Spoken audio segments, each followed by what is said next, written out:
So today's a really exciting day for Pillbug for two reasons. Firstly, we've now got cameras.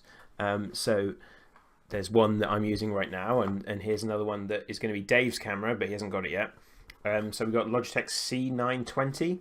I thought about doing an unboxing video because now I've got a camera, I've got to do unboxing videos. But unboxing them was really not very fun. I would rate the unboxing of Logitech C920 2 out of 5 stars. It was kind of fiddly.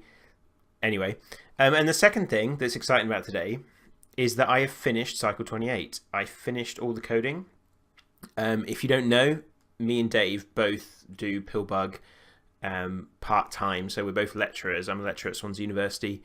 And Dave is, I can't remember what university he's at, so he'll have to tell you. I know where it is. It's in Treforest, but that doesn't tell you what university it is.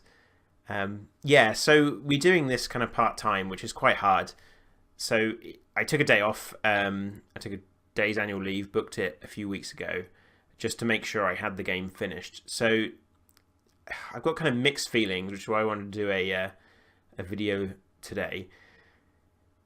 It's so much work. This is a game I've looked at. Like, the first idea I had of this game was over a year ago, so it's quite a simple game. But I'm gonna grab my notebook, see if I can find the first time I even thought about it. It's a long time ago. So just as I was finishing Intelligent Design, I started having ideas for this. In fact, no, that's not it. Anyway, yeah, so it's a lot of work gone into this game, and I guess the feeling is mixed. The game's coming out on the March 9th, so put it on your wish list if you haven't already got it on your wish list, please. That feels really good, and it helps us with all the Steam algorithms and stuff. And it's interesting thinking about what is Steam like now. So when Intelligent Design came out, it had to go through the Greenlight process, which meant that I put it on Greenlight and a bunch of people had to vote to agree that they thought the game was good enough to go on Steam. And I don't know, at the time I didn't like that system because I felt like I was trying to convince a bunch of people who aren't the kind of people who are going to play my games that my game should be on Steam. And so that felt like really bad, and it turned into this system where you ended up. I got so many offers from people offering to get me votes for a certain amount of money, or if I gave a bunch of keys into bundles and like essentially devalued my product, then they would get me through the Greenlight process. So I didn't like it, but I got through Greenlight. And then went on to go on Steam, and the game was a financial success, which was great, and like a really I'm quite proud of what I did with that game. So yeah, so there was that curation there, and less games were coming out for sure. So I remember looking for a release date. Like, picking a release date is a really hard thing to do because you don't want to launch in a game where loads of other games are going to be releasing, and it was relatively easy to find a game where I think they would find a day where there's only like 2 or 3 other games releasing, and it all worked out pretty well.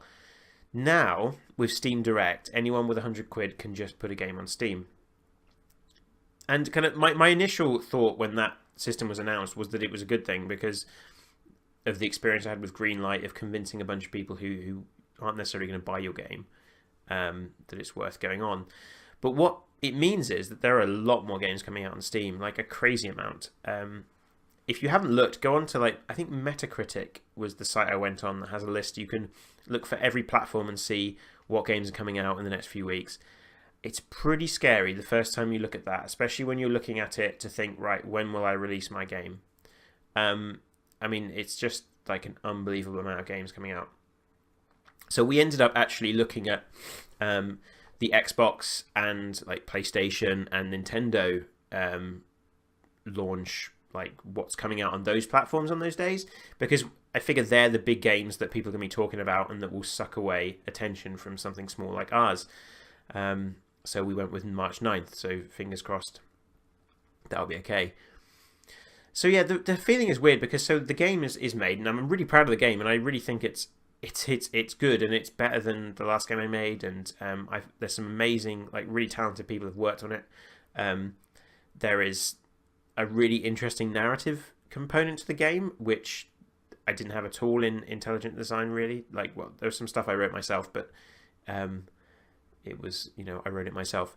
So yeah, and there's some great artwork in it from Ace, who did the logo for Pillbug, and there's some great music from Jordan, and he's worked on trailers for like The Defenders and other films that you might have seen in the cinema, which you can really tell the soundtrack is amazing and is a really crucial part of the game, and actually like kind of drove the design actually. When he gave us that soundtrack, we tailored the game to build in the same way that the music does. Which I think feels really good when you're playing. So yeah, so all that, I'm really like, I really am happy with the game, and we've been testing it, and people are enjoying it and getting sucked into it. It's a game that's it's one of those games. It's like a palate cleanser, I guess. Like it's you pick it up between other games, or maybe you're playing it and there's maybe something else on the screen, but it really sucks you in. It's kind of got this very quick cycle, and cycle 28. But yeah, so now the fear is, or not the fear, but we move. So being that, Pillbug is two guys, me and Dave, and we do everything. So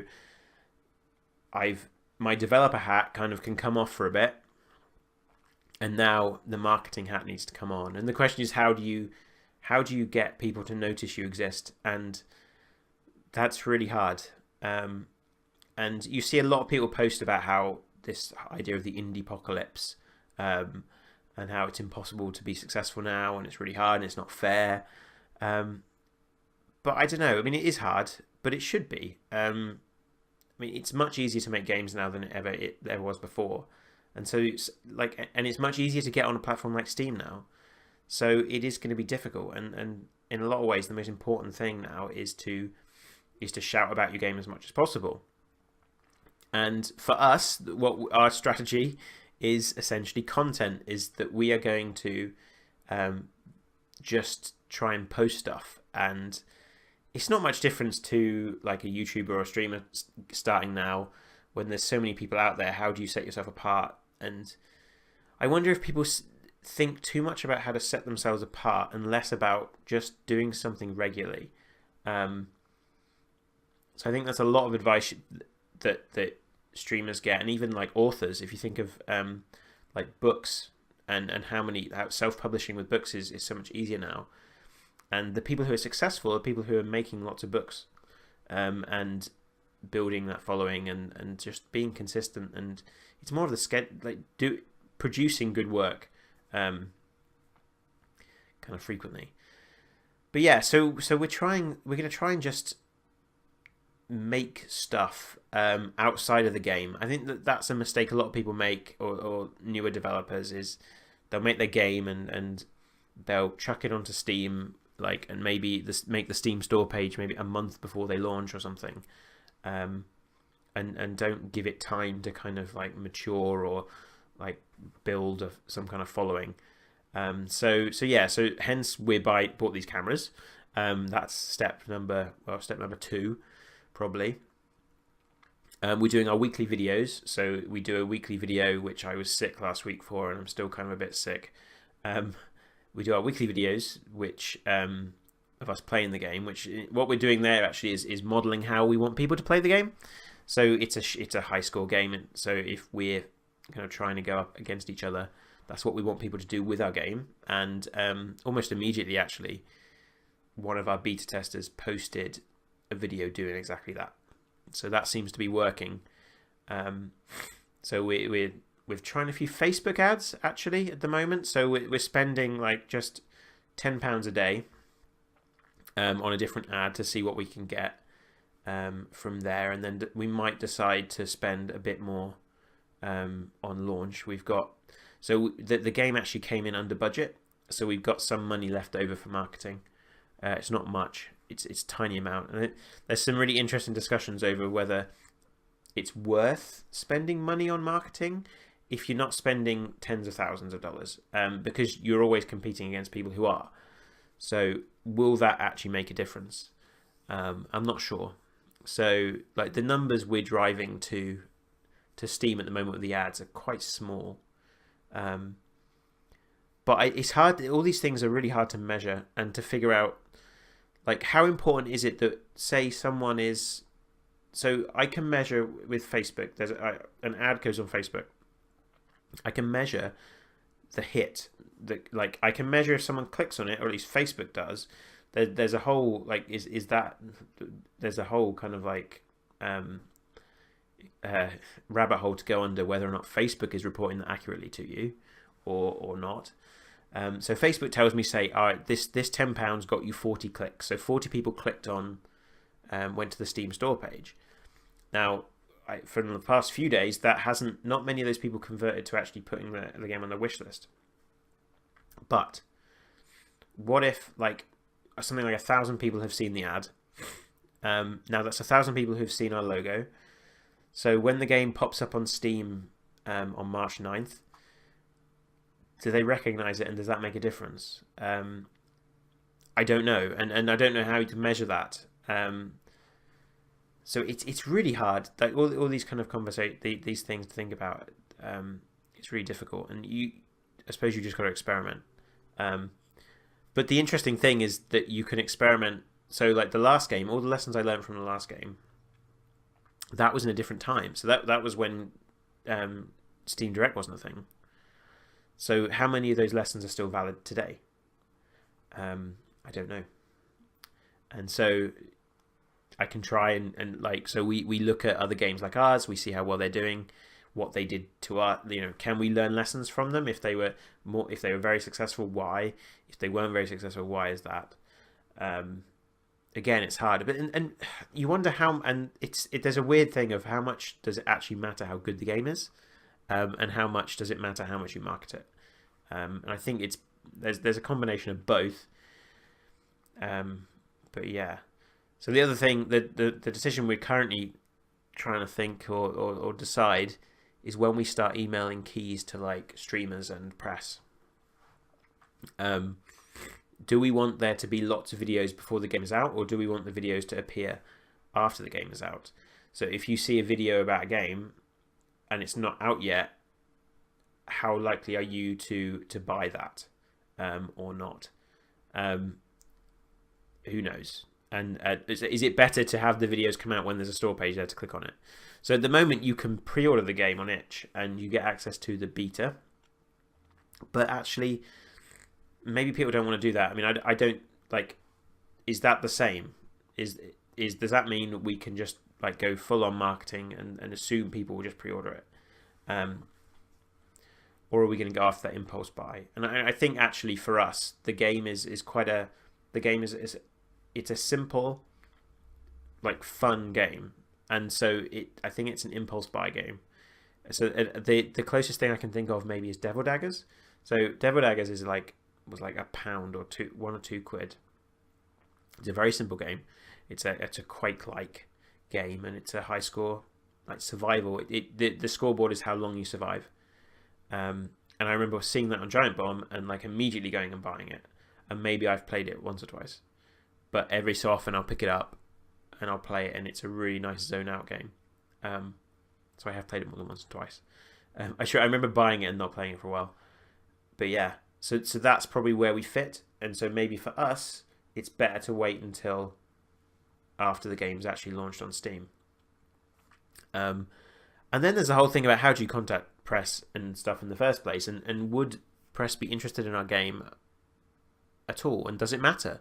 And which is an even more interesting question, because intelligent design was covered by Kotaku, and that actually didn't make a huge difference. It was really not. It was good. It was. It got like a huge number of people then have heard of the game, because of that, but not that many people then took the step to buying the game. You can look back at when the Kotaku article came out, and it wasn't a huge impact. Not much more than just a normal Steam sale. which, by the way, Intelligent Design currently on sale, 35% off. Pick it up if you haven't got it. Also, Cycle 28 wishlist. Yeah, so like, I finished the game. Dave's gonna test it. We got some testers ready. But yeah, now I like. It's what you do. There's this feeling of we've got 3 weeks now to let people know about the game, and how do we do that? How do we measure that we're doing it right? How do we know if we're doing it wrong? So yeah, that's what is on my mind right now. So I'm going to try and do these. Oh, I shouldn't say that, because if I say I'm going to try and do them, I won't do them. Yeah, so I'm not going to say anything. So yeah, if you haven't heard of Cycle 28, if you've just come to this video for some reason, I don't know, then have a look on our YouTube channel, find a trailer. If you like the look of it, chuck it on your wish list, and share it with anyone else who might like it.